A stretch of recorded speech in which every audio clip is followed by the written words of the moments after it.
Hey, how's it going, everyone? This is going to be the drawing trend lines portion of the course. Now, drawing trend lines is a very important thing to do because just like supports and resistances, this will help you identify patterns and just the general trend of where the market is going. Now, right now I've got Tesla on a 1 day, 1 minute chart, and I'm going to draw some trend lines so you can go ahead and get a feel for it also yourself. Okay? Let's check this out real quick. Okay. So, for example, if you see this, right, if you see this going on here, you can say, okay, this looks like a point where it bounces off, and then up here looks like a level of resistance. Okay? So this trend looks like a sideways trend. Okay, so it's going sideways here, going up and down in the same kind of price range, and then once it breaks below, it breaks the trend. Once it breaks the trend is no longer valid. So now we just remove it because, okay, that obviously wasn't going to continue following that trend, so we're going to remove it now. Now there's another trend. Look, this is looks like a downwards trend. It's like this, just got the tops here. There we go. So this looks like it's trending downwards.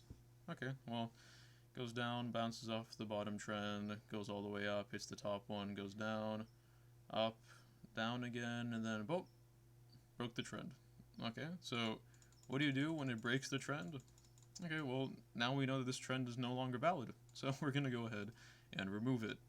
Now, you just, listen, open up a chart and just do this yourself, okay? You can do this on a 1 day, 1 minute, you can do it on a 6 month, a 100-day chart, you can do it on whatever chart you want. So right here, we got this trend right here, okay? This looks like a slightly upwards trend here, so it's going to go up and down, but up, breaks down. Breaks the trend. Okay, now we know that this trend is no longer valid, so then you remove the trend lines. Now, why is this important, you may ask? It can set you up for some pretty good trades, I would say. Let's pull up, I think DGAS. Okay, let me see, DGAS on a 180. Was it this one? Oh man, I don't remember. Okay, whatever. Well, we'll just use this one anyways. Oh shit. Just remove everything here. Okay, so as you can see here, we've got, looks like yeah, looks like a downwards trend. So we're gonna draw these trend lines. There we go. Okay, so we can see a downwards trend. It goes down, bounces off the bottom one, goes up to the top one, goes up bottom, goes to top, bottom, almost the top, close enough. And remember, these trend lines, they're not exact, because not everyone is going to draw them the same. You know, if the big hedge fund draws, a trend line a different way, and it doesn't bounce exactly where you drew it, it doesn't really matter. But these trend lines are to just give you just a broad sense of what the heck is happening. So, for example, you can see here, once it at least bounces twice off of a certain point, you can draw a trend line. Because you can't draw a trend line with a single. Like, if you can only see this part right here, like, let's say this day didn't happen yet, okay? How would you know that this trend line is going to go like this, just based off of this? So you need to wait for it to at least bounce twice at some point. So after this day right here, you can say, okay, so this looks like a trend, this looks like a line down here, and then up here you can do the same thing. So then you can say, okay, it looks like it's at a support level of the bottom of the trend line.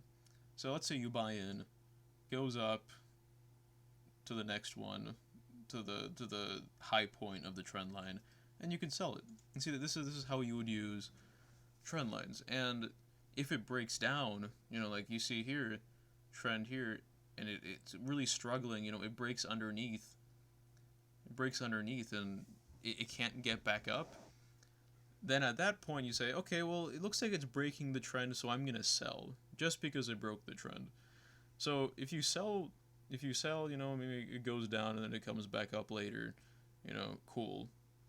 But remember, you've got to put a plan, and once you have that plan in place, you have to follow that plan.